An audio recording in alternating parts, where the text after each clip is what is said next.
Good afternoon. Jason here, Birchfield Family Farm, Oxford, Ohio. Good word for today is Revelation 21:5. And he that sat upon the throne said, Behold, I make all things new. And he said unto me, Write, for these words are true and faithful. Great day out here. It is a warm one. We had a heat index 2 days ago of temperature was 86 and a heat index of 94. Not even really to mid-May here. That kind of warm weather is unusual for that early in the season here, and everything's slicking off, you know, including my beard. Cattle slick off this time of year. The sheep, everybody's losing that hair. Coming into summer here, so it's a good time of year. Find out here, cattle are not inherently destructive. You know, they're not out to purposefully destroy your fences or infrastructure. They're just so daggone big, and this is usually the way things get torn up. Just looking to itch. Look at this. So what I've discovered is you about have to have hot wire around everything that you don't want them to itch on. They don't mean any harm. It's just 1,500 pounds laying into anything, and it's not going to hold up well. So I put hot wire on this side of the fence, but it should have been on the other side. Here we are. Looks like a little bit of fence repair today. Then you got old Fritzy. Fritzy gonna come in here and taste him a little fresh wood.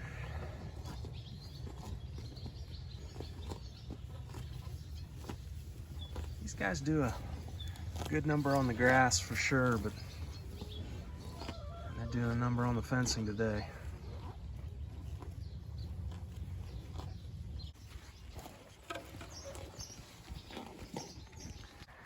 Okay, we got the lammies out here. They have been doing really well. We've got them out here. We created 2 new paddocks. There's 1 and 2, the old 1 and 2. We created 2 more out here this year, and I've been running them out here, not putting them with the cattle quite yet. I like them in this chicken electro net. As long as I can keep this stuff hot as a firecracker, they do not get tangled up in it. They leave it alone. And you know, out here, you know, we get some coyotes. We've heard coyotes before. We got some coyote pressure from back there, and so I'm sure they never seen them up this far, but you never know. I like this netting. It helps me sleep better at night, knowing these guys are in the net. So we're rotating them out here. We'll rotate them for, I suppose another week or 2. And hey, you guys, hey, and everybody's doing great. I always think it's interesting when I see the animals slick off in the spring, and then when they get their hair in the winter. The common understanding was that the animals grew their hair and lost their hair based off of temperature. You know, it makes sense. When it gets colder, they start to grow in hair. Warmer, they start to lose it. And there was a study done, I believe it was with horses, and they found out it has nothing to do with temperature. It's all about the pituitary gland. And that pituitary gland is sensing the amount of light.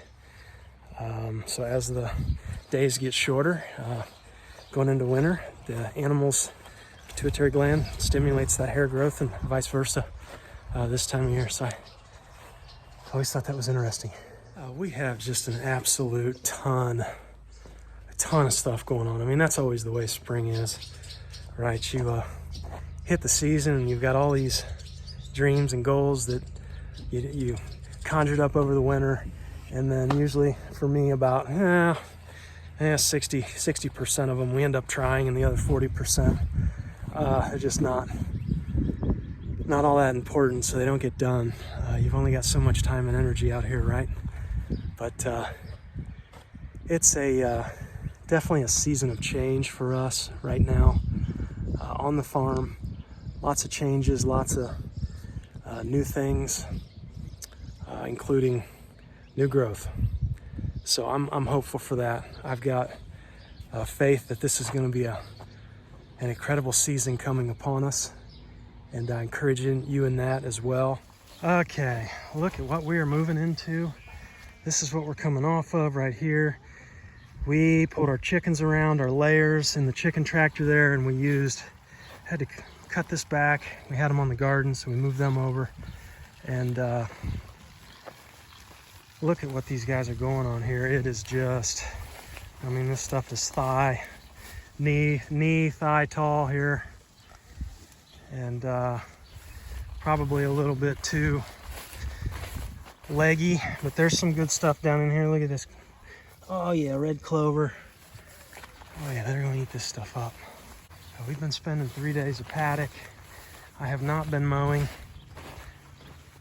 and it's definitely getting away from me, but that's all right. It'll slow down here. I would rather have it longer than shorter anyway. You know, you get those roots going down into the ground and they graze it, and we can always mow behind them, trim it up, then those roots die off. You got that organic matter you're building in the soil. I'd rather see it get a little bit longer anyways. Okay, so strawberry patch here. Not sure if you can see all those white blossoms. Done a little bit of weeding over here, but there's certainly always more to do. All those white blossoms will be berries. I tell you, every year we fight with the weather. You know, it's usually late April, early May, we get that last frost, and we got to come out here and put the Agribon down, row cover, and try and save the blossoms, because the frost will kill them. But this year, no frost, never even covered them, and they're covered in blossoms. Look at this, just everywhere. It's gonna be a good year. I can't wait to eat these things. And then of course, as soon as the strawberries are done, just about as soon, the raspberries will come on. And she composts these, and she's got kind of a system here for making them produce. They're red raspberries, so she makes them produce in the spring and the fall. And it was a bumper crop last year, and these things were looking good again. I think it's that compost we make and she puts down. It's really doing the trick. So strawberries, then raspberries, and then we usually move over to the grapevines. Grapes are a little later in the season, but I'll do another video on the garden as well. We're trying something new this year, so we'll hit that up maybe later in the week. Oh, this is one of my favorite maple trees coming over here. Just relaxing in the shade, checking out the animals. They love it. They come over here. You know, I've tried reseeding this spot. It stays pretty bare, but that's all right. It's worth it to, I know they enjoy it coming over here and getting out of the shade. We've put the water here in the past too, and that will not be the case from here on out. The water now is over by our buried line on that fence row there. So I wanted to do an update on our water here.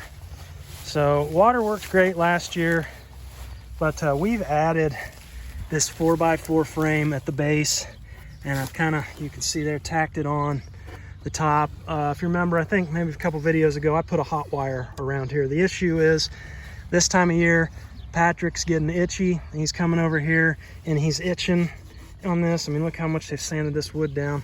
So I thought, well, if I run a hot wire, insulate it everywhere except for out here, and then clip it back here to my hot wire on the fence, then that'll keep them off here. Well, yeah, great idea, but nobody wanted to drink then. They got shocked and they got scared of it. So I cut all that out of there, and we've just put this brace on here, and it takes a whole heck of a lot now to tip that thing. And I only did it twice last year, but it's this time of year when they're itchy and they're slicking off, and especially Patrick, he's a big boy now, And anyway, that's just a 4x4 at the base tacked on to the guard I've got on the float under here. I did another video on building this thing. It's just an old mineral bin, and hooked a float valve up to it. Anyway, that runs off our buried water line, our tanks in the barn, and it's really nice to not have to come out here and give them water twice a day. So I will probably put some hooks on this, because these 4x4s made it a lot heavier at the base. I'll probably put some hooks on here, maybe a couple boards on the bottom, smooth it off, so make like a sled like we did for our mineral, and then a couple hooks and a rope on the back. And that way I can just, we can pull it to the next paddock or whatever. So, the key here on the water I'm discovering is I don't want too much. We've got a 100-gallon tank I was using. Well, I don't want to use that, because then, it's full when we come out on that third day and we need to move. And then we're dumping 100 gallons of water every 3 days. And I don't like doing that. So this is like a 30-gallon tank. And obviously it's going to fill as they drink down. And, they can come to either side of it. But I really wish now that I would have used something not so tall. So something lower and something wider. I would not want to go any less than 30 gallons for we've got 7 head of cattle in here now, and hell, I don't know, the rams are in here with them, 3 or 4 sheep in here too. So, any less than 30 gallons and you're, they're going to be standing around, but any more than that, and it's really a waste. So those are kind of my parameters on the water, and it's got to be light enough to where you can pull it around. So and then just an update on you can see, we got this short length of hose coming out of this. Remember I did the video on the buried water lines. Boy, I'll tell you what, we got the lambs out there using another one of those buried hookups out there. Man, those have been great. I'm loving those things. I mean, super convenient. Pop on there. The water's cold just about instantly. I'm loving everything about those. The only thing though, those risers are plastic, I noticed, and I kind of wonder how long those will hold up. But we'll see. I think they're 10 or 12 bucks a piece. But man, I am super thrilled to get these guys moved. Look at him. Just getting in there and getting it.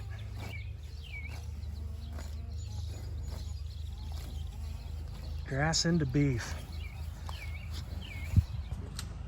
Just a word of encouragement today. I don't know why, but whenever there are big seasons of change, my mind always wants to go to worst case scenario. And it's like dominoes, right? Something changes, one falls, and then in my mind, well, because that is changing or that fell, now this, that, and the other are going to fall through too. And, pretty soon you're at the bottom of a barrel somewhere. And, it seems to me more times than not that those fears are mostly unfounded, and I don't know why we do that to ourselves. Just assume that worst case scenario. I think it's just some kind of protective thing that I do, and I just want to encourage folks in this season that God is a God of new things, and He's doing new things, and I have faith for that today and in this new season. So be encouraged wherever you are. Our God is a God of the new. He's refreshing. We can never get our arms around all the goodness that He's up to. So hang in there and be encouraged today and have hope.